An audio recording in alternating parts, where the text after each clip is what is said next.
नमस्कार, मैं हूं आपके साथ अंकिता पाल। बुलेटिन की शुरुआत करते हैं। बीजेपी प्रदेश अध्यक्ष डॉक्टर राजीव बिंदल ने कहा कि मुख्यमंत्री सुखविंदर सिंह सुक्खू की कांग्रेस सरकार ने हिमाचल प्रदेश को पूरे देश में बदनाम कर दिया है। उन्होंने कहा कि जहां भ्रष्टाचार चरम सीमा पर है, जहां हिमाचल प्रदेश का विकास पूरी तरह से बंद हो गया है, जहां पीने के पानी के लाले पड़े हुए हैं, जहां सड़कों के गड्ढों को भरने का काम तारकोल की बजाय मिट्टी से किया जा रहा, वहीं हिमाचल प्रदेश के बेशकीमती सरकारी होटल्स को नीलामी की कगार पर लाकर खड़ा कर दिया। ना भूत है ना भविष्य, या कभी ऐसा हुआ ना ही भविष्य में ऐसा कभी होगा। डॉक्टर बिंदल ने कहा कि हिमाचल प्रदेश का प्राइड कहा जाने वाला दिल्ली के मंडी हाउस में भी स्थित हिमाचल भवन नीलामी के कगार पर पहुंच गया है। केवल 2 साल में प्रदेश की आर्थिक स्थिति को इस कदर बुरी तरह से बिगाड़ दिया गया है। सुखविंदर सिंह सुक्खू जी की कांग्रेस की सरकार ने हिमाचल प्रदेश को पूरे देश में बदनाम कर कर रख दिया है। जहां भ्रष्टाचार चरम सीमा पर है, जहां पूरी तरह से हिमाचल प्रदेश का विकास बंद हो गया है, जहां पीने के पानी के लाले पड़े हुए हैं, जहां सड़कों में गड्ढों को भरने का काम तारकोल की जगह मिट्टी से किया जा रहा है, वहीं हिमाचल प्रदेश के बेशकीमती सरकारी होटलों को नीलामी की स्थिति पर लाकर खड़ा कर दिया। ना भूतो ना भविष्य, ना पहले ऐसा कभी हुआ ना भविष्य में ऐसा। हिमाचल की कांग्रेस सरकार में सब कुछ सामान्य नहीं लग रहा है। आज जब मीडिया ने विक्रमादित्य सिंह से पूछा कि सरकार अपने 2 साल का कार्यकाल पूरा करने का जश्न मना रही है, तब उन्होंने कहा कि उन्हें 2 साल पूरे होने के जश्न के कार्यक्रम की जानकारी नहीं है।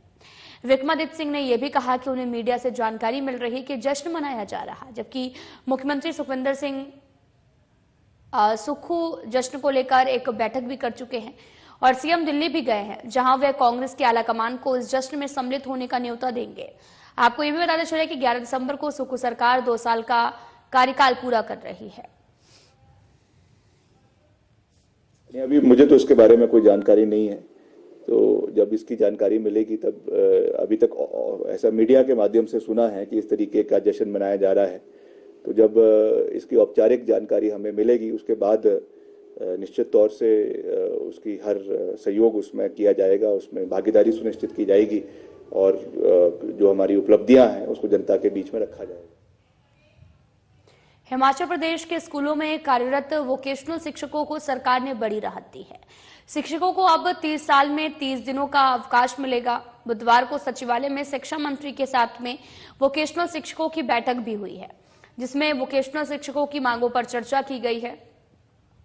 इस दौरान शिक्षा मंत्री रोहित ठाकुर ने कहा कि वोकेशनल शिक्षकों की जो मांगे हैं उन पर विस्तार पूर्वक चर्चा की गई है। शिक्षक जो अवकाश की मांग कर रहे थे उसको देखते हुए साल में 30 दिनों का अवकाश देने का फैसला भी लिया गया है। व्यावसायिक शिक्षक कंपनियों को बाहर कर उन्हें हिमाचल प्रदेश राज्य इलेक्ट्रॉनिक विकास निगम के अधीन करने की मांग कर रहे थे। बैठक में हरियाणा सहित कुछ अन्य राज्यों के मॉडल पर भी चर्चा की गई है।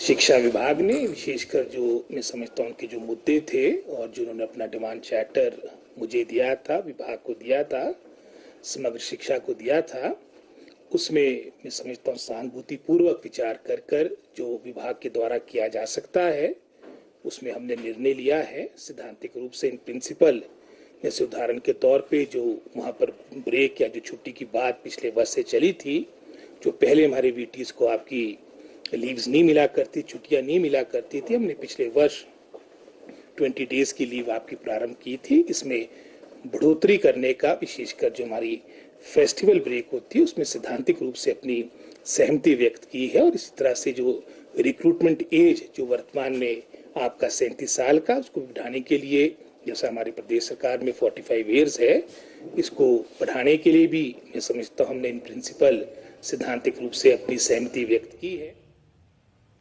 हिमाचल सरकार के पर्यटन विकास निगम के 18 होटल को बंद करने के उच्च न्यायालय के आदेश पर आपको बताते चले कि लगातार हिमाचल सरकार के पर्यटन विकास निगम के जहां पर सियासत तेज हो गई है, बीजेपी इसे सरकार की नाकामी बताकर हमलावर है, जिस पर मुख्यमंत्री के प्रधान मीडिया सलाहकार नरेश चौहान ने पलटवार किया। नरेश चौहान ने कहा कि HPTDC के होटल्स को लेकर बीजेपी अनावश्यक बयानबाजी कर रही है। जबकि पूर्व बीजेपी सरकार ने निगम के होटल्स को लीज पर देने का प्रयास किया था, मगर विपक्ष के दबाव पर यह बाद में रुक गया। बीजेपी में आंतरिक वर्चस्व की लड़ाई तेज हो गई है, तभी एक के बाद एक नेता के बयान सामने आ रहे हैं। एक दो दिन से जिस प्रकार का राजनीतिक माहौल बनाने का प्रयास विपक्ष के नेताओं द्वारा, विशेष तौर पे भाजपा के लीडर्स द्वारा लगातार प्रेस में 3-3, 4-4 लोगों की जिस प्रकार से ब्रीफिंग्स हुई, मैं समझता हूं कि भाजपा की वो अपनी एक मजबूरी हो सकती है। किसी मुद्दे को जिस प्रकार से जयराम ठाकुर जी का, अनुराग ठाकुर जी का और हेल्थ मिनिस्टर नड्डा साहब का, रणधीर शर्मा या आप समझें इनके अध्यक्ष बिंदल साहब एक दिन में 5-5 लोग प्रेस कॉन्फ्रेंसेस कर रहे हैं या मीडिया स्टेटमेंट्स दे रहे हैं, उससे एक चीज साफ है कि भाजपा के अंदर लीडरशिप का जो वर्चस्व की जंग है वो तेज हो चुकी है। ये कह सकते हैं कि काफी तेजी से उसमें मुझे लगता है कि प्रतिस्पर्धा हो रही। अब जहां तक सवाल है कि जिस प्रकार से अपनी महत्वाकांक्षा के लिए ये लोग प्रदेश की गलत बयानबाजी करके, बिना फैक्ट्स के और गलत जानकारी के जरिए या जानबूझकर प्रदेश के लोगों को भ्रमित करने का जो काम विपक्ष के नेता कर रहे हैं, मैं समझता हूं उनको इस पर गंभीरता से एक बार फिर से विचार करने की जरूरत है। सुक्खू सरकार में बागवानी मंत्री जगत सिंह नेगी ने कहा कि बीजेपी के नेता हिमाचल को बदनाम करने में लगे हैं। साथ ही उन्होंने ये भी कहा कि बीजेपी की जनता से कोई सरोकार नहीं है, वे कांग्रेस की ही नीतियों का अनुसरण करती हैं। हरियाणा और महाराष्ट्र चुनावों में महिलाओं को सम्मान राशि देने का अनुसरण बीजेपी कर रही है। ओपीएस का विकल्प लागू करने के लिए बीजेपी मजबूर हुई। उन्होंने ये भी कहा कि आज बीजेपी ईडी का इस्तेमाल अपने राजनीतिक फायदे के लिए कर रही है। उन्होंने कहा कि सरकार गिराने के लिए नेताओं को प्रताड़ित किया जा रहा और ये नहीं, एजेंसियों का इस्तेमाल बीजेपी में शामिल करने के लिए किया जा रहा है।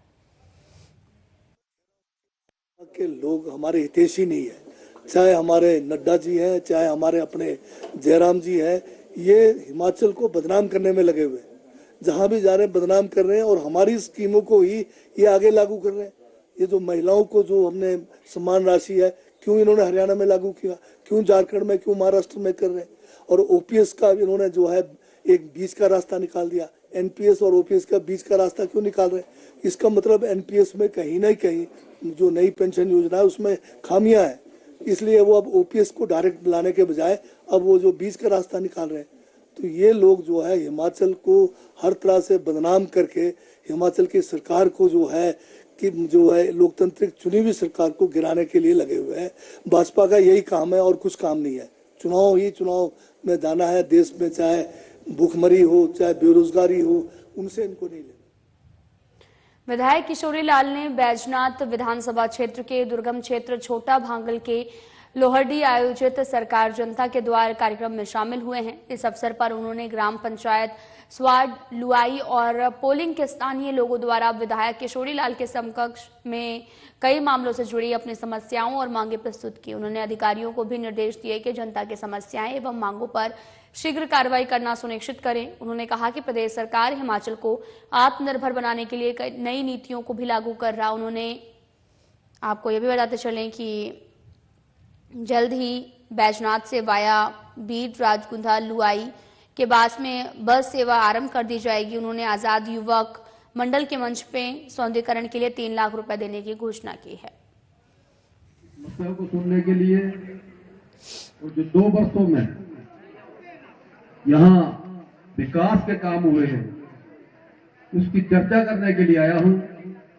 2 वर्ष पहले विधानसभा के चुनाव हुए, बैजनाथ की जनता ने मुझे दूसरी बार विधानसभा में भेजा और छोटे बंगाल से भी काफी लोगों ने मुझे अपने मत डाले।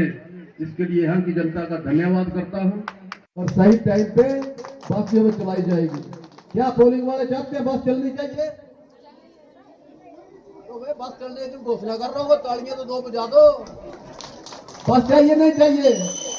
बस चलाऊंगा। इसी तरह जो बैजनाथ का पंडित संतराम गवर्नमेंट डिग्री कॉलेज था, 12 से 17 तक मैंने 4 सब्जेक्ट मंजूर करवाए थे एमए के, MA English, MA Hindi, MA history, MA economics.